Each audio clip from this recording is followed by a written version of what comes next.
ایت اللہ بیجے صاحب کا بہت بڑا نام، بہت بڑے انسان، اللہ تعالیٰ ان کو بری کے رحمت کرے، بڑے خوبصورت الفاظ میں میاں بیوی کا گھریلو امور میں مکمل طور پہ ہم آہنگ ہونا، مکمل طور پہ ایک دوسرے کے ساتھ ایڈجسٹ ہونا ناممکن ہے، کیونکہ دونوں کی نیچر ڈیفرنٹ ہے نا۔ اگر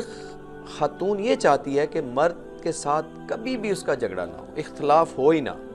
اور مرد یہ تمنا کرے کہ بیوی کے ساتھ میرا کبھی بھی کوئی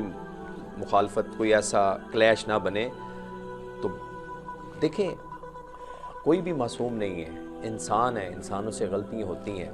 تو انہوں نے بڑا اچھا ایک فارمولہ بتایا ایت اللہ بیجے صاحب نے، انہوں نے کہا ہم اگر یہ چاہتے ہیں کہ گھر کا ماحول پرسکون رہے تو ہمیں صبر، استقامت سے کام لینا ہوگا، ایک دوسرے کی غلطیوں کو ہم نے چشم پوشی کرنی ہوگی، جس طرح وہ ستار العیوب ہے، ہماری چھوٹی چھوٹی غلطیوں کو وہ چھپا کے رکھتا ہے، ہمیں بھی ایک دوسرے کی پردہ پوشی کر کے استقامت کے ساتھ، صبر کے ساتھ چلنا چاہیے، تاکہ گھر ایک جنت بنے۔ اپنا بہت خیال رکھیے۔